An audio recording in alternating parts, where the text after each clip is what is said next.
अस्सलामु अलैकुम वरहमतुल्लाहि वबरकातुहू। इन्नल हम्दुलिल्लाहि नहमदुहु व नस्तईनुहु व नस्तगफिरुहु। अऊज़ु बिल्लाहि मिन शुरूरि अंफुसिना व मिन सय्यिआति अअमालिना। मन यहदिहिल्लाहु फला मुदिल्ल लहु व मन युद्लिलहु फला हादिय लहु। व अशहदु अल्ला इलाहा इल्लल्लाह वहदहु ला शरीक लहु व अशहदु अन्ना मुहम्मदन अब्दुहु व रसूलुहु। अम्मा बअद। फ़क़द क़ाल अल्लाहु तआला फ़िल क़ुरआनिल अज़ीम। अऊज़ु बिल्लाहि मिनश शैतानिर रजीम। या अय्युहल्लज़ीना आमनु तक़ुल्लाहा हक़्क़ तुक़ातिही व ला तमूतुन्ना इल्ला व अंतुम मुस्लिमून। क़ाल रसूलुल्लाहि सल्लल्लाहु अलैहि वसल्लम फ़इन्न अस्तक़ल हदीसी किताबुल्लाह व अहसनुल हदी हदी मुहम्मदिन सल्लल्लाहु अलैहि वसल्लम व शर्रुल उमूरि मुहद्दसातुहा व कुल्लु मुहद्दसतिन बिदअह व कुल्लु बिदअतिन ज़लाला व कुल्लु ज़लालतिन फिन्नार। கண்ணியத்திற்கும் பெருமதிப்பிற்கும் உரிய எல்லாம் வல்ல அல்லாஹ் ஜல்ல ஷானு தஆலாவின் நல்லடியார்களே, பெரியவர்களே, தாய்மார்களே, சகோதர சகோதரிகளே, அல்லாஹ்வுடைய பெரும் கிருபையால் மதுரை மாவட்டம் தேசிய தௌஹீது கூட்டமைப்பின் சார்பாக ஏற்பாடு செய்யப்பட்டிருக்கிற மார்க்க விளக்க பொதுக்கூட்டத்தில் நபி வழியும் நமது நிலைப்பாடும் என்கிற தலைப்பு எனக்கு தரப்பட்டிருக்கிறது. அன்பானவர்களே, இந்த தலைப்பு தரப்பட்டதற்கான நோக்கம் என்னவென்று சொன்னால், அல்லாஹையும் அல்லாஹ்வுடைய தூதரையும் ஏற்றுக்கொண்டிருக்கக்கூடிய நாம், அல்லாஹுவை இறைவனாக ஏற்றுக்கொண்டிருக்கக்கூடிய நம்முடைய உள்ளத்தில் அல்லாஹை பற்றியுள்ள கருத்து எப்படி இருக்கிறது, அல்லாஹ்வுடைய தூதரை பற்றியுள்ள கருத்து எப்படி இருக்கிறது, லா இலாஹ இல்லல்லாஹ் முஹம்மது ரசூலுல்லாஹ் என்கிற அந்த கலிமாவை மொழிந்திருக்கிறோம், மனதால் அதை நம்பி இருக்கிறோம். அல்லாஹுதான் வணக்கத்துக்குரியவன், அல்லாஹை தவிர வேறு யாரும் வணங்குவதற்கு தகுதியானோ அல்ல என்கிற அந்த உறுதிப்பாட்டை நம்முடைய உள்ளத்திலே ஆழ பதித்து வைத்திருக்கிறோம். அதே போல ரசூலுல்லாஹி ஸல்லல்லாஹு அலைஹி வஸல்லம் அவர்கள் அல்லாஹ்வுடைய தூதர் என்று நாம் ஏற்றுக்கொண்டிருக்கிறோம். அல்லாஹ்வுடைய தூதருடைய வழிமுறையை நாம் பின்பற்ற வேண்டும் என்கிற விஷயத்தில் உறுதியாக செயல்படுகிறோமா, அல்லாஹ்வை மட்டும் வணங்கக்கூடிய விஷயத்தில் நம்முடைய செயல்பாடு உறுதியாக இருக்கிறதா என்பதை பற்றியுள்ள ஒரு புரிந்துணர்வு ஏற்பட வேண்டும் என்பதற்காக வேண்டி இந்த தலைப்பு இங்கே எனக்கு தரப்பட்டிருக்கிறது. இதில் ரசூலுல்லாஹி ஸல்லல்லாஹு அலைஹி வஸல்லம் அவர்கள் அல்லாஹ்வுடைய தூதர், அவர்களுடைய வழிமுறையை நாம் பின்பற்றி நடக்க வேண்டும், அதுதான் அல்லாஹ் நம்மை ஏற்றுக்கொள்ளக்கூடிய அந்த வாய்ப்பாக நமக்கு அமையும் என்பதையெல்லாம் இன்றைய முஸ்லிம்களிலே பெரும்பாலானவர்கள் அல்லாஹ்வுடைய தூதர் எதற்காக அனுப்பப்பட்டிருக்கிறார், அவர்களுடைய பணி என்ன, அவர்கள் சொல்லித்தந்த ஏகத்துவம் என்ன, எதையெல்லாம் மக்களுக்கு போதித்தார்கள், எதை விட்டு மக்களை தடுத்தார்கள் என்பன போன்ற பல்வேறு விஷயங்கள் முஸ்லிம்களிலே பெரும்பாலான மக்களுக்கு தெரியாத காரணத்தினால் தங்களுடைய வாழ்க்கையிலே ஊர் பழக்கம், உலக பழக்கம், நம்முடைய முன்னோர்கள் சொன்னது, பெரும்பான்மையான மக்களுடைய கருத்துக்கு இணங்கி நடப்பது போன்ற செயல்கள் எல்லாம் அது இஸ்லாத்தின் வடிவிலே நம்முடைய வாழ்க்கையிலே நுழைந்து விட்டது. ரசூலுல்லாஹி ஸல்லல்லாஹு அலைஹி வஸல்லம் அவர்கள் ஒன்றை செய்யுமாறு சொல்லியதை நாம் செய்ய மறுக்கிறோம் அல்லது அதில் அலட்சியமாக இருக்கிறோம். ரசூலுல்லாஹி ஸல்லல்லாஹு அலைஹி வஸல்லம் அவர்கள் ஒன்றை செய்ய வேண்டாம் என்று சொன்னதை நாம் துணிச்சலாக செய்கிறோம். அப்படி செய்வதற்கான அடிப்படை காரணம், எங்களுடைய முன்னோர்கள் இப்படி எங்களுக்கு சொல்லித் தந்தார்கள், அல்லது எங்களுடைய ஊரிலே பெரும்பான்மையான மக்கள் இந்த கருத்தை தாங்கித்தான் செயல்படுகிறார்கள் என்பதை முதன்மையான கருத்தாக உள்ளத்திலே பதிய வைத்துக் கொண்டு அல்லாஹ்வுடைய தூதருடைய அந்த சொல் செயல் அங்கீகாரத்தை புறக்கணிக்கக்கூடிய வகையில் பெரும்பாலான முஸ்லிம்களுடைய நிலை இருக்கிறது என்று சொன்னால் அது வெக்கி தலைகுனியக்கூடிய ஒரு நிலையாக இருக்கிறது, செயலாக இருக்கிறது என்பதை நாம் புரிந்து கொள்ள வேண்டும். நபி வழியைத்தான் நாம் பின்பற்ற வேண்டும், அதை தவிர வேறு யாருடைய கூற்றுக்கும் இணங்கலாகாது, யாரையும் நாம் பின்பற்றக்கூடாது என்கிற கருத்தை சொல்லுகிற திருமறை குர்ஆனுடைய வசனங்கள் ஏராளம் இருக்கிறது. திருக்குர்ஆனுடைய வசனங்கள், அதில் அல்லாஹ் சுப்ஹானஹு வ தஆலா திருமறை குர்ஆனிலே சொல்லுவான், அல்லாஹ்வுடைய தூதரை பற்றி அல்லாஹ் நமக்கு சொல்லித் தருகிறான்.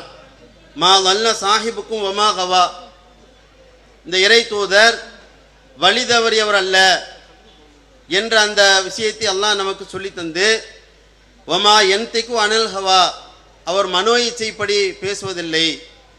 அல்லாஹ்வுடைய தூதர் அவர்கள் மனோ இச்சைப்படி பேச மாட்டார்கள்.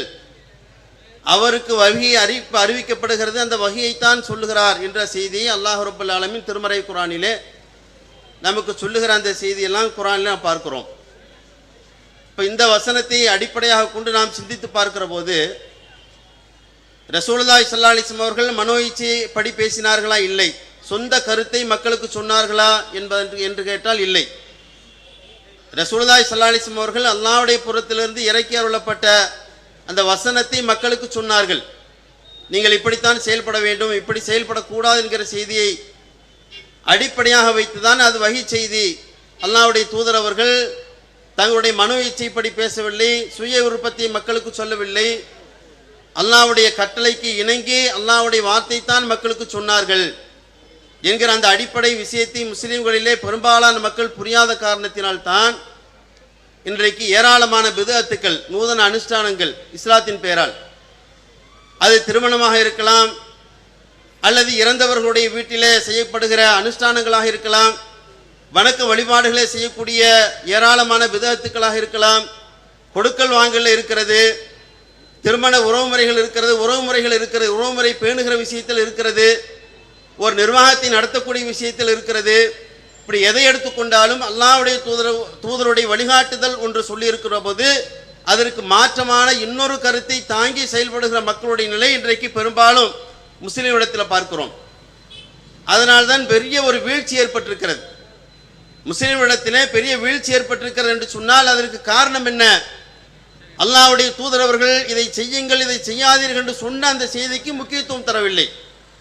அதனால் பெருமளவுக்கு நாம் பின்னடைவை நோக்கி போய் கொண்டிருக்கிறோம். அல்லாஹ்வுடைய தூதர் அவர்கள் அல்லாஹ்வுடைய வசனத்தை மக்களுக்கு சொல்கிறார்கள், சுய விருப்பத்தின் அடிப்படையில் அவங்க பேச மாட்டார்கள் என்ற அந்த வசனத்தை ஒவ்வொரு முஸ்லீம் உள்ளத்திலே ஆழமாக பதிய வைத்துக் கொள்ள வேண்டும்.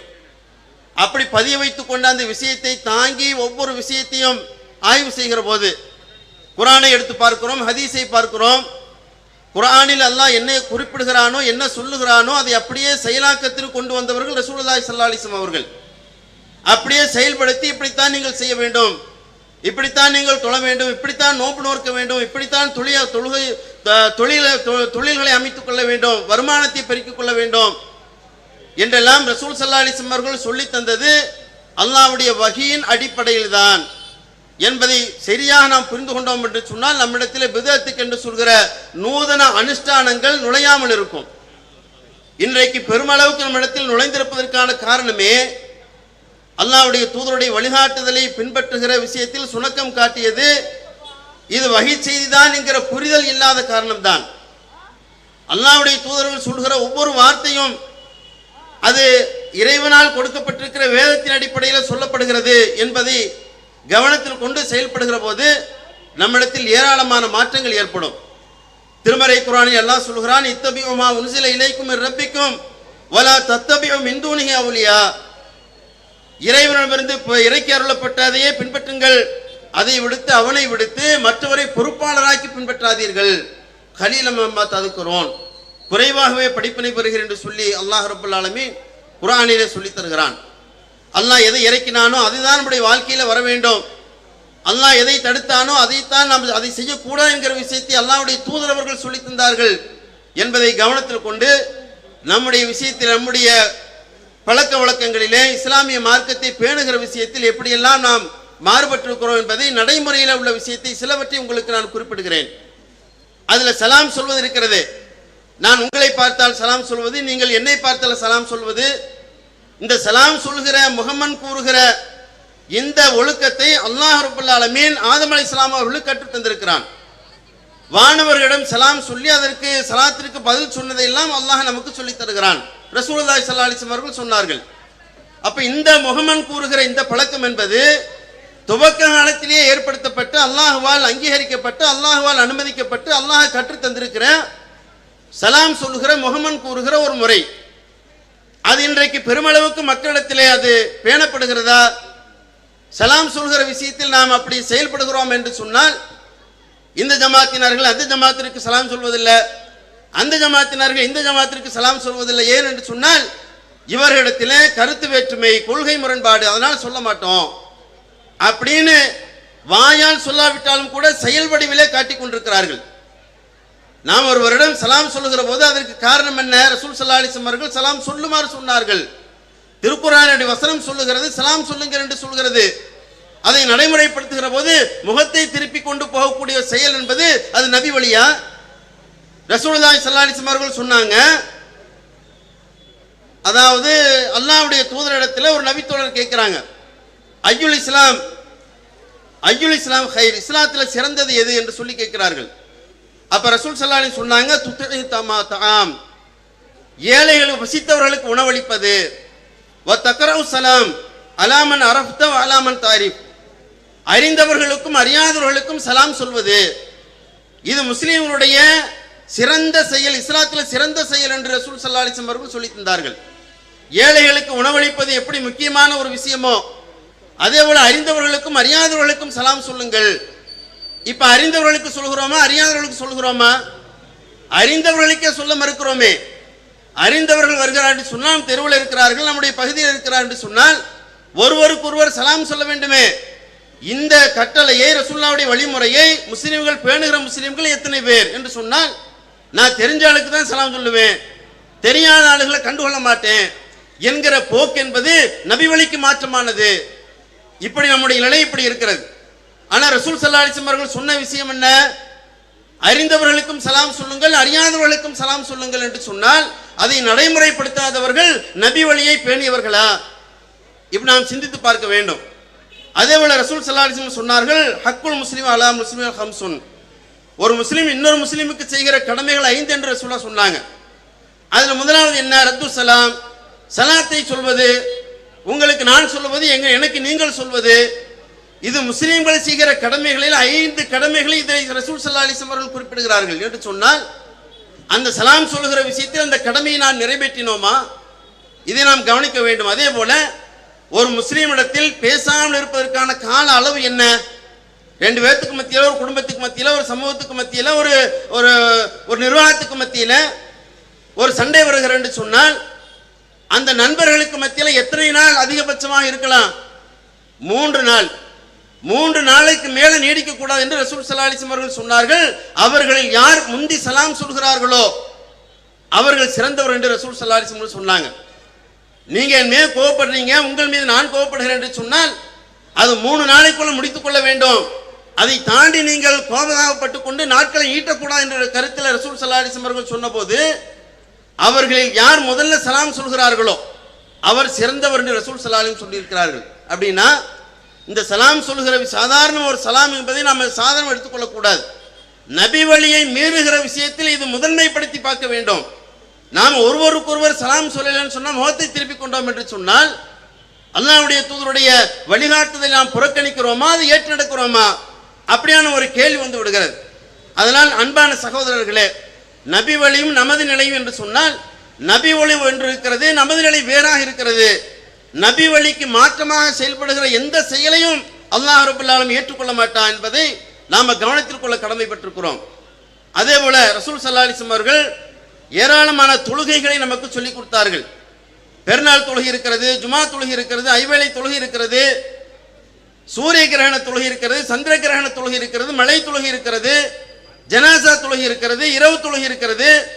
இந்த தொழுகையெல்லாம் ரசூல் ஸல்லல்லாஹு அலைஹி வஸல்லம் அவர்கள் எப்படி நமக்கு செய்து காட்டினார்கள், மக்களுக்கு சொன்னார்கள், நாம் அனைவரும் அறிந்து வைத்திருக்கிறோம். ஆனால் ரசூல் ஸல்லல்லாஹு அலைஹி வஸல்லம் அவர்கள் சொல்லி தந்த அடிப்படையில் ஜனாசா தொழுகை இருக்கிறதா? இரவு தொழுகை மக்கள் தொழுகிறார்களா? சூரிய கிரகண தொழுகை நபி வழி அடிப்படையில் தொழுதார்களா? அதற்கு முக்கியத்துவம் தந்தார்களா?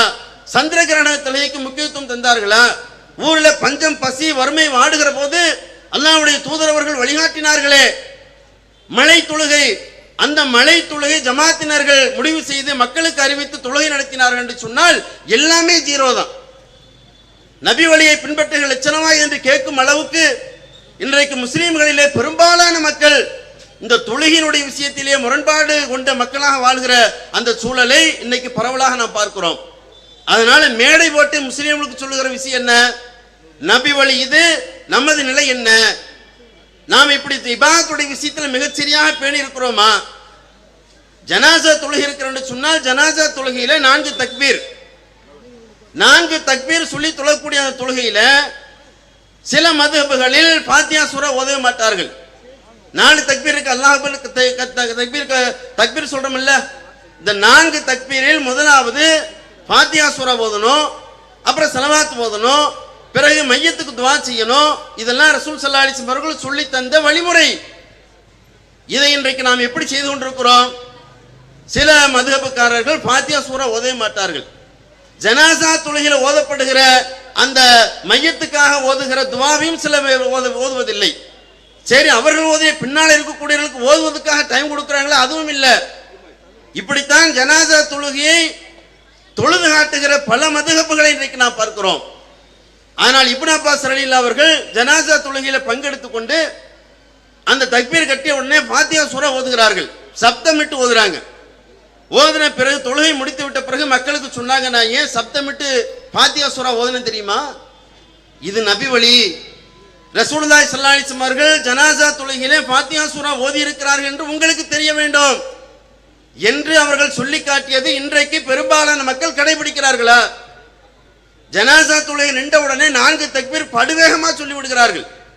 அந்த மையத்துக்கு துஆ செய்வதற்கு வாய்ப்பு தருகிறார் என்று சொன்னால் இல்ல, வாய்ப்பு தராமல் கடைசியாக தொழுகை முடித்து விட்ட பிறகு 4 தக்பீர் சொல்லிவிட்ட பிறகு ஒரு கூட்டு துஆ ஓதுகிறார்கள். நபி வழிக்கு மாற்றமா? இது ரசூலுல்லாஹ்வுடைய வழிமுறையா? இந்த நிலைப்பாடு அல்லாஹ் ஏற்றுக்கொள்வானா? என்னுடைய தூதர் ஜனாசா தொழுகையில் இப்படித்தான் தொழுது காட்டினார், நீங்கள் தொழுதீர்களா? அப்படியான அப்படி ஒரு கேள்வி அல்லாஹ்விடமிருந்து வருகிற போது நம்முடைய பதில் என்ன? அதே போல சந்திர சூரிய கிரகண தொழுகை இருக்கிறது. இந்த தொழுகை நாட்டில் பெரும்பாலான மக்கள் தொழுகிறார்களா? சூரிய கிரகணம் ஏற்பட்டாலும் சந்திர கிரகணம் ஏற்பட்டாலும் கிரகணத்தை பார்க்கணுங்கிற ஆசை தான் மக்களுக்கு இருக்கும். ஆனால் ரசூலுல்லாஹி ஸல்லல்லாஹு அலைஹி வஸல்லம் அவர்கள் பதட்டப்பட்டவர்களாக, எங்கே கியாமத்தினால் வந்து விட்டதோ என்று பயந்தவர்களாக, நடுநடுங்க பதட்டத்தோடு மக்களுக்கு அறிவிப்பு செய்ய சொல்லுவார்களாம். அஸ்ஸலாத்துல் ஜாமியா, தொழுகைக்கு மக்களை அழையுங்கள். மக்கள்லாம் வந்த பிறகு ரசூல் ஸல்லல்லாஹு அலைஹி வஸல்லம் அவர்கள் கிரகண தொழுகை நடத்தினார்கள். நீண்ட நேரம் தொழுதார்கள். அந்த நபி வழி இன்றைக்கு எங்கே போனது? அது அந்த நபி வழிக்கு மாற்றமான நிலைப்பாடு தான் நமது நிலையா? அல்லாஹ்வுடைய தூதர் அவர்கள் கிரகண தொழுகையை தொழுது காட்டினார்களே, இதை தொழுகிற போது முஸ்லிம் அல்லாத மக்களும் பார்ப்பார்களே. கிரகணம் என்று ஏற்படுகிற போது இஸ்லாமிய மார்க்கம் இப்படி ஒரு வழிமுறை சொல்லி தந்திருக்கிறது என்று பார்த்து அவர்களும் இஸ்லாத்தை பற்றியுள்ள புரிதல் ஏற்படுமே. நம்மள பல பேர் செய்திருக்கிறோமா? அது ஒரு கேள்விக்குறி. அதே போல மழை தொழுகை இருக்கிறது. மழை தொழுகை ஊர்ல பஞ்சம் ஏற்பட்டு விட்டது, அதை ஒரு காரணமாக சொல்லி மக்களிடத்தில் அறிவிப்பு செய்து அல்லாஹ்வுடைய தூதரவர்கள் மழை தொழுகைக்கு தொழுதிருக்கிறார்கள் என்று சொல்லுகிற போது முஸ்லீம்கள் தொழுது அல்லாஹ்விடத்தில் துஆ செய்கிற போது அதெல்லாம் முஸ்லீம் அல்லாத மக்கள் பார்ப்பார்களே. நாட்டினுடைய சுபிட்சத்திற்காக, எல்லா மக்களுடைய நலனுக்காகவும் முஸ்லிம்கள் படைத்த இறைவனிடத்தில் துஆ செய்கிறார் என்கிற எண்ணம் இஸ்லாத்தின் மீது ஏற்படுமே. அந்த செயலை நாம் செய்தோமா? அதுக்கு மாற்றமாக நடந்து கொண்டோமா? மாற்றமாக நடக்கிற மக்களை பார்க்கிறோம். ஏன் என்று சொன்னால் மதுஹபுகளில் அப்படி சொல்லப்பட்டிருக்கிறது. நபி வழி இருக்கு, நபி வழி எங்களுக்கு வேண்டாம். மதுஹபில் சொல்லப்பட்டிருக்கிற மழை தொழுகை சொல்லப்பட்டிருக்கிறதா? மதுஹபுகளில சூரிய கிரகண தொழுகை சொல்லப்பட்டிருக்கிறதா?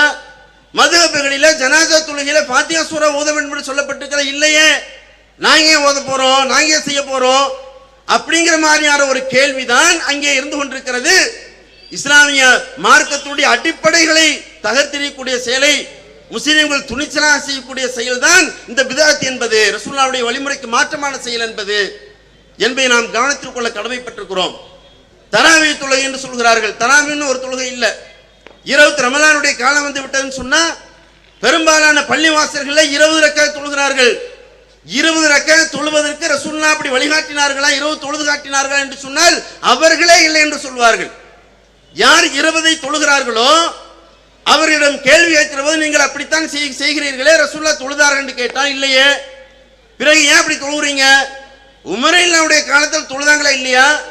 நல்ல செயல் தானே, தொழுதா என்ன என்று அப்படி திருப்பி கேட்கிறார்கள். ஆனால் ரசூல் ஸல்லல்லாஹு அலைஹி வஸல்லம் அவர்கள் 8 + 3 11, அதிகபட்சமா போனா 13, இந்த நம்பரை தாண்டி ரசூல் ஸல்லல்லாஹு அலைஹி வஸல்லம் அவர்கள் இரவு நேரத்தில் தொழவில்லை என்கிற செய்தி ஹதீஸின் வாயிலாக அறிகிறோமே. பெரும்பாலான மக்கள் இது ஏன் மறுக்கிறார்கள்? இது ஏன் நடைமுறைப்படுத்த முன்வர மாட்டேன்கிறார்கள்? மக்காவில் தொழுகிற பார்க்கிறோம். மதீனால இரவு தொழுகிறார்கள், அதனால நாங்கள் தொழுவோம் என்று சொன்னால் நபி வழி மீறப்படுகிறது. மக்காவிலே நபி வழி மீறினால் நீங்கள் மீறுவீர்களா? மதீனாவிலே நபி வழி மீறினால் நீங்களும் மீறுவீர்களா? ரசூலுல்லாஹி ஸல்லல்லாஹு அலைஹி வஸல்லம் அவர்கள் ரமலான் அல்லாத காலத்தில் 11 ரக்கத்துக்கு மேல தொழல அன்னை ஆயிஷா ரலியல்லாஹு அவர்கள் அறிவிக்கிறார்கள். புகாரியில் இடம்பெறுகிற செய்தி. அப்ப அந்த ஹதீஸை புறக்கணித்து விட்டு ரமலானுடைய காலத்தில் நல்லது என்கிற பேரில் 20 ரக்கத் தொழுவது என்பது நபி வழியா, நபி வழிக்கு மாற்றமானதா? சிந்திக்க வேண்டும். நல்லது செய்யறதுக்கெல்லாம் இதெல்லாம் ஒரு பெரிய பிரச்சனையா? ஏங்க ரசூலுல்லாஹ்வுடைய வழிமுறை சொல்றீங்க, மேடை போட்டு சொல்கிறீர்கள், நாங்க நல்ல 20 ரக்கத் தொழுத உங்களுக்கு என்ன என்கிற மாதிரி ஒரு கேள்வி எழுப்புகிறார்கள். ஆனால் இந்த செயல் நல்லதா இருக்கும் என்று சொன்னால் அது அல்லாஹ்வுடைய தூதர் தான் சொல்லி காட்டியிருக்க வேண்டும், சொல்லியிருக்க வேண்டும். மாற்றமா என்ன செஞ்சாங்க தெரியுமா? 3 நாள் ரசூல் ஸல்லல்லாஹு அலைஹி வஸல்லம் அவர்கள் தொழுகிற போது சஹாபாக்கள் எல்லாம் பின்னால் அணிவகுத்த